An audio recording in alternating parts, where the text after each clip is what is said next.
Buenos saludos machikunas de YouTube, de Ecuador. Esta es una canción en quichua. Voy a seguir subiendo más en el pasar del tiempo.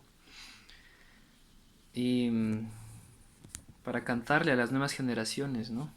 No se olviden. Lo practiquen, lo vivan. Esta canción se llama Shugma Kikuta Yukchini o Saco una manito. La hago bailar, la cierro, la... Bueno, esa. Está en tonalidad de re mayor. Bueno, la pueden transportar porque se usa el primer grado, re, sol cuarto grado y la quinto grado. Y se va a tocar así si quieren.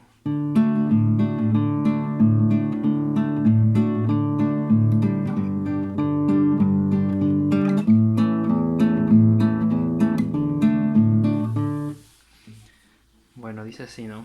La letra les voy a poner ahí en la descripción. Shugma kikuta yukchi ni tu shuchi ni mi. Shugma kikuta yukchi ni tu shuchi ni mi. Wichani paskani alichi ni mi. Wichani paskani alichi ni mi. Ishkai mamikuta yukchi ni tu shuchi ni mi. Ishkai makikuta yuchi ni tushuchi ni mi. Wichani paskani alichi ni mi. Wichani paskani alichi ni mi. Shukcha kikuta yuchi ni tushuchi ni mi. Shukcha kikuta yuchi ni tushuchi ni mi. Wichani paskani shayari ni mi. Wichani paskani shayari ni mi.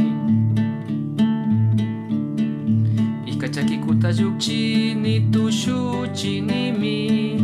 Ishkachakikuta yukchi ni tushuchi ni mi. Wichani paskani shayari ni mi. Wichani paskani shayari ni mi.